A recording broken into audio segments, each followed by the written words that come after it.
চীনে যি ধৰণে আমাৰ ব্ৰহ্মপুত্ৰখন কব্জা কৰিব খুজিছে, চীনে ব্ৰহ্মপুত্ৰৰ ওপৰত পৃথিৱীৰ সৰ্ববৃহৎ যি নদীবান্ধ বনাব খুজিছে, এই নদীবান্ধ কোনোপধ্যে হ'বলৈ দিব নোৱাৰোঁ।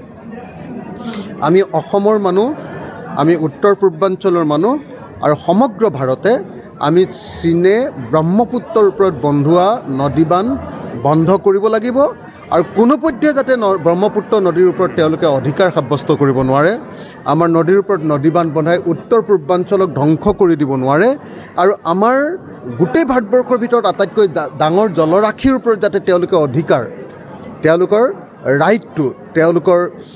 ৰাইটটো যাতে তেওঁলোকে কব্জা কৰি ল'ব নোৱাৰে, ব্ৰহ্মপুত্ৰৰ ওপৰত যাতে আমাৰহে কেৱল অধিকাৰ থাকে, তাৰ কাৰণে মই ভাৰত চৰকাৰক আহ্বান জনাইছোঁ, ৰাইজৰ দলৰ সভাপতি হিচাপে, বিধায়ক হিচাপে, যে অনতি পলমে ভাৰত চৰকাৰে চীনৰ লগত কথা পাতি এই নদীবান্ধ ব্ৰহ্মপুত্ৰৰ ওপৰত বনাব খোজা চীনৰ সৰ্ববৃহৎ নদীবান্ধটো আমি বন্ধ কৰিবৰ কাৰণে দাবী জনাইছোঁ।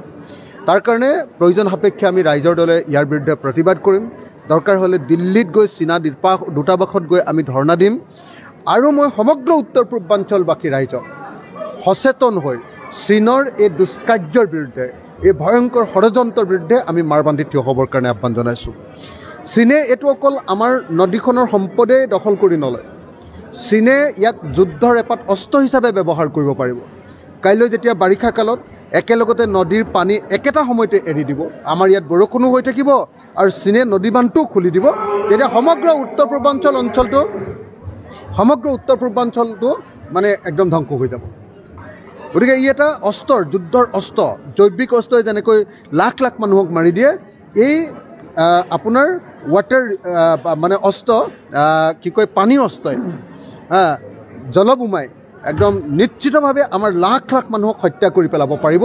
সেইকাৰণে নদীখনৰ ওপৰত আমাৰ অধিকাৰ প্ৰতিষ্ঠা কৰিবৰ কাৰণে, নদীখনৰ পৰা সম্পদ আমি আহৰণ কৰিবৰ কাৰণে, নদীখনৰ ওপৰত আমাৰ মানুহ জীয়াই থকাৰ কাৰণে, নদীৰ পানীৰ ওপৰত আমাৰ অধিকাৰ সাব্যস্ত কৰিবৰ কাৰণে আৰু নদীখনৰ ওপৰত অধিকাৰ সাব্যস্ত কৰি তেওঁলোকে আমাৰ মানুহক জলবোমা দি মাৰিব নোৱাৰিবৰ কাৰণে আমি সকলোৱে ব্ৰহ্মপুত্ৰৰ ওপৰত চীনৰ সৰ্ববৃহৎ নদীবান্ধৰ তীব্ৰ বিৰোধিতা কৰিব লাগিব।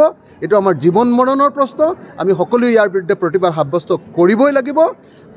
পানী আমাৰ, সেই পানীৰ ওপৰত কেন্দ্ৰীয় চৰকাৰৰ আচলতে অধিকাৰ নাই আৰু চীনৰো অধিকাৰ নাই। গতিকে সেই পানীৰ ওপৰত চীনক আমি কেতিয়াও সৰ্ববৃহৎ নদীবান্ধ বনাবলৈ নিদিওঁ। আমি যুঁজিম, আমি জিকিম।